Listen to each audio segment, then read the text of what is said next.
Bonjour ou bonsoir à vous, c'est Slavier, on se retrouve en ce jour pour le 7e épisode de 3MC.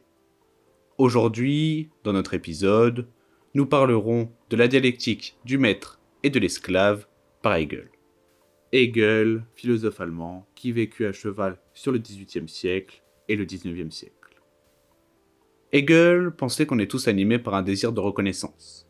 L'homme a un désir, il aspire à faire reconnaître sa propre supériorité par les autres. Il lutte pour le pouvoir, il lutte pour la domination. Il faut comprendre, par conséquence, le concept de négation chez Hegel, qui est la négation de la conscience d'autrui. C'est-à-dire que l'on veut dominer, on veut s'accaparer autrui, pour être reconnu comme ayant une conscience supérieure. Ce serait donc une lutte universelle, une lutte qui deviendrait une lutte interminable, une lutte à mort entre les hommes, si certains d'entre eux ne préféreraient pas conserver la vie au détriment de leur liberté. Nous pouvons donc en dégager deux composantes. La première, la survie, ceux qui œuvrent pour leur survie. La seconde, le prestige, ceux qui œuvrent pour leur prestige. Et l'issue de cette lutte, dont j'ai parlé, détermine qui œuvrera pour sa survie, l'esclave, et qui œuvrera pour le prestige, le maître. Le vaincu, l'esclave, aura subordonné son désir de reconnaissance à l'instinct de conservation. Il privilégie donc la conservation de son être biologique aux dépens du prestige. Le vainqueur, le maître, aura risqué sa vie pour obtenir la reconnaissance de l'esclave, du vaincu. Il aura risqué sa vie dans un combat de pur prestige. Ainsi, l'histoire humaine commence avec cette lutte originelle, qui constitue la scène primitive de notre histoire. Et comment cela se dégage-t-il dans le monde ?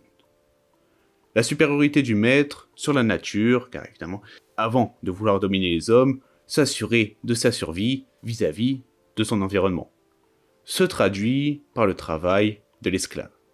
L'esclave, dont ses conditions d'existence sont dictées par les exigences du maître. Et à travers les exigences du maître, à travers son asservissement, l'esclave asservit la nature et réalise sa liberté. Mais nous en parlerons un tout petit peu plus tard dans l'épisode. Parce que pour Hegel, on tend tous vers la liberté. Le sens de l'histoire va dans cette direction. Focalisons-nous un peu plus sur le maître. Le maître ne travaille pas. Il travaille à travers le travail de l'esclave.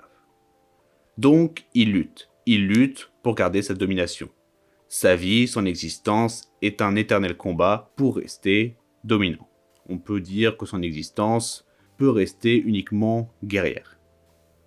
Parce que le maître se maintient dans la nature sans travailler. Sans travailler parce qu'il travaille à travers le travail de l'esclave. Il vit, donc sans travailler, il vit dans la jouissance. Et quand il n'y a pas de combat pour le pouvoir, sa vie n'est que du plaisir. Sa vie est pour Hegel une impasse existentielle. L'esclave, quant à lui, transforme le monde réel par son travail. Il s'autodétermine, c'est lui-même qui se change, tandis que le maître change à travers le travail de l'esclave. Enfin, on a dit tout à l'heure, si vous avez bien suivi, que le maître dictait à l'esclave comment faire son travail. Mais au final, c'est lui qui forge la nature à son image, à son effigie. L'esclave fait donc l'histoire, mais le maître donne la direction de l'histoire. Sans maître, pas d'histoire, car sans maître, pas d'esclave. Rappelez-vous de ce que j'ai dit, nous tendons tous à aller vers la liberté. Le maître est lui libre. L'esclave, lui, travaille pour s'acheter sa liberté. Il se l'achète en effectuant sa tâche qui est nécessaire pour garantir l'autonomie de l'homme par rapport aux données naturelles.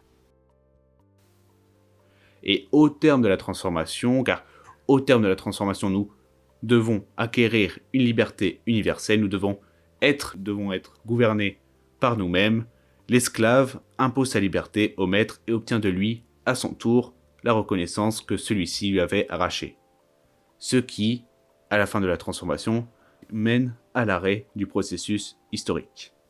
C'est une reconnaissance universelle, plus d'esclaves ni de maîtres, Et c'est seul l'esclave qui peut réaliser cette tâche. Il doit acquérir cette reconnaissance.